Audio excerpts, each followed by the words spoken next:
proceso electoral. Nosotros estamos acá informados, evidentemente pues también conocemos mucha gente que se maneja con información de esto, pero lo cierto es que a veces cuando uno sale a las calles, al centro, a los mercados, o quizá en el ambiente escolar, de junta de vecinos, notamos apatía en los procesos electorales, incluso podemos encontrarnos personas que no saben que hay una nueva elección pronto. Entonces, ¿cómo llegar o cómo llevar el mensaje a estas personas, uno, a las que se mantienen desinformadas por el mismo tema de que hablábamos de la apatía o de estar ocupados en distintas cosas, de situaciones personales, del tema económico principalmente, y a los otros que pues ya no creen en el voto? Estas próximas elecciones, el único estudio de opinión que yo he visto es el de Oscar Schemmel, que dice que la participación estaría en un 52%. No ha habido más encuestas, ¿no? O por lo menos yo no he visto ninguna otra encuesta. Si eso fuera así, la oposición tendría una oportunidad importante de conservar las alcaldías que tiene y lograr algunas más. Pero hablan también algunas otras fuentes, por decirles de una manera, que la abstención estaría en un 80%. Si eso ocurre, pues evidentemente que va a ser una elección de amigos y familiares.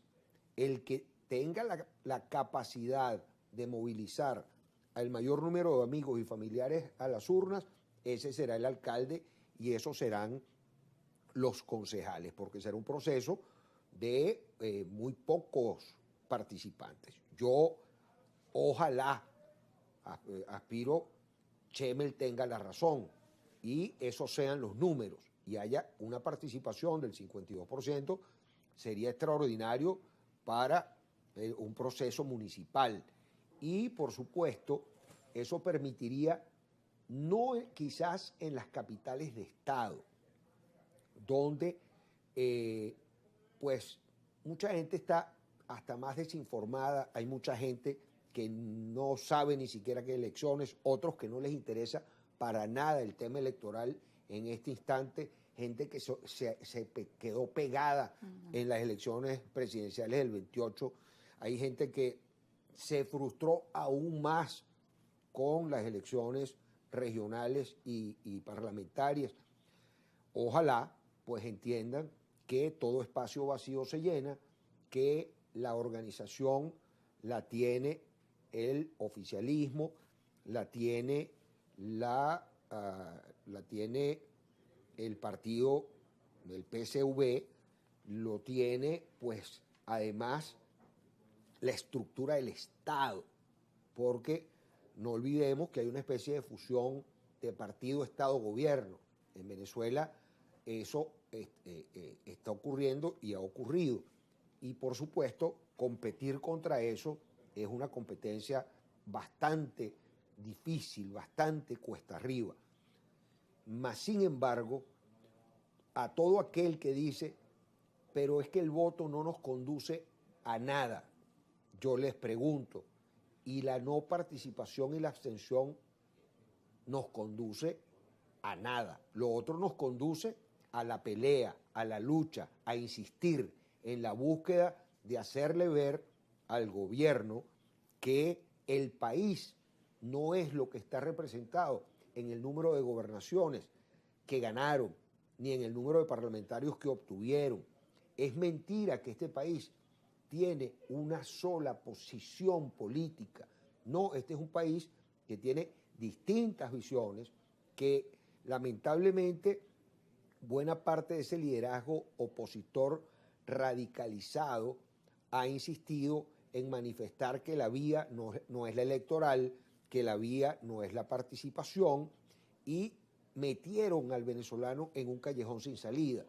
Como decimos en criollo, estamos entrampados y el gobierno se siente, por supuesto, empoderado, porque las cifras son muy frías y las cifras, aunque no representen la realidad de lo que ocurre en el país, son las cifras, porque los estudios de opinión también dicen que hay un 80% de la población venezolana que quiere cambios y tanto es así que si ese 80% participara, pues la oposición obtendría un triunfo irreversible, pero no termina de haber una motivación para ese sector. Y es preocupante. Yo por eso insisto que pasado este proceso, la oposición venezolana tendrá 4 años para recomponerse.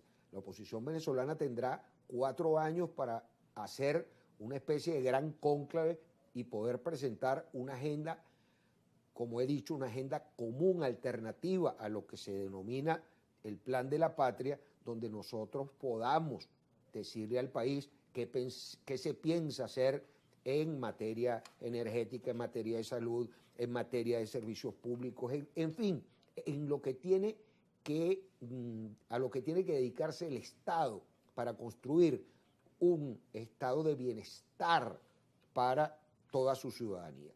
En esos 4 años que quedan, aspiremos que la Asamblea Nacional sea un foro importante, fundamental, para dar discusiones y debates sobre lo que tiene que darse. Donde habrá una oposición mínima, menos de los que hay en la actualidad. Por supuesto, pero por eso es que el llamado tiene que ser también al gobierno, para que entiendan que la mayoría no es para aplastar, que la mayoría tiene que ser para convivir y para también escuchar.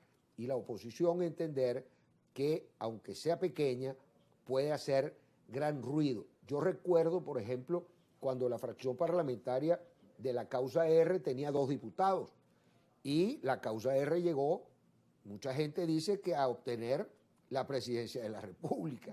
Es decir, que el problema no es el número de parlamentarios en este caso, sino el número de propuestas, la seriedad con las que se hagan, el respeto con que se dirijan al Poder Ejecutivo, la posibilidad de integrarse todas las fracciones que allí se vayan a constituir. Viene un proceso interesantísimo para el país, después del proceso de las elecciones municipales, que es el de la reforma constitucional, que para los venezolanos será vital, porque no se está debatiendo cualquier cosa. El gobierno ha manifestado que ellos pretenden desmontar el Estado burgués para pasar al Estado comunal, ese Estado que en la Constitución se dice federal y descentralizado. Entonces no está en discusión cualquier tontería. Afortunadamente la Constitución Nacional establece que decisiones de ese tipo tienen que ser consultadas, es decir, que las propuestas de reforma que se elaboren en la Asamblea Nacional tendrán que ir a un referéndum consultivo y será el venezolano, el elector, quien decida si esa reforma va o no va. Ese es el gran reto que tiene por delante la oposición venezolana y que tiene además la ciudadanía venezolana. Porque cuando escuchamos hablar al presidente de la República, le pregunta a los gobernadores claramente, fulano, ¿cuántos circuitos comunales hay en su estado? Le dice, bueno, en mi estado hay 900 y tantos circuitos comunales. Y eso indica que ya el Estado comunal, de hecho, existe. Constitucionalmente no. Y la invitación tiene que ser entonces a los sectores de la oposición venezolana toda, que debe entender que hay que adaptarse a la nueva realidad política que se vive en el país. Aquellos esquemas anteriores del comité de base, del comité local, del comité regional, del comité nacional, eso ya pasó. Esas estructuras partidistas dejaron de funcionar. Entonces, tiene que haber un reacomodo, un sacudón en el sector opositor, porque el gobierno ha demostrado que lo que ha venido haciendo en los últimos 25 años le ha funcionado. Ahora bien, Joel, cuando comentas el tema de los consejos comunales y de toda esa organización comunal, también para este proceso electoral desde el gobierno se ha llamado a que participen de forma masiva y además anuncian una premiación para aquellos consejos comunales. Para los 10 primeros. Los 10 primeros. Entonces, en cierta forma, además de su organización, pues también están usando un esquema de premiación a aquellos que logren participar más. En cambio, cuando vamos al otro lado, al de la oposición, además del tema de la apatía, está el tema de los diferentes candidatos o de aquellos que por una u otra razón no les permitieron inscribirse, como en el caso de Latillo, entonces llega otro suplente, en fin, son diferentes procesos y también cada caso es distinto, ¿no? ¿Cómo motivar al electorado opositor bajo estas circunstancias? Yo siento que tiene que haber, además de el llamado que pueda hacer la dirigencia, tiene que haber una reflexión profunda del ciudadano como tal. Es decir, la ciudadanía tiene que ponerse por encima de su propia dirigencia.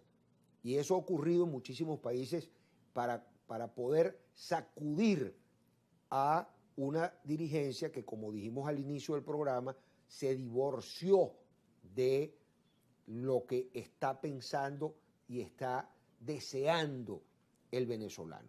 El venezolano está deseando que el salario que está pulverizado se convierta de nuevo en salario.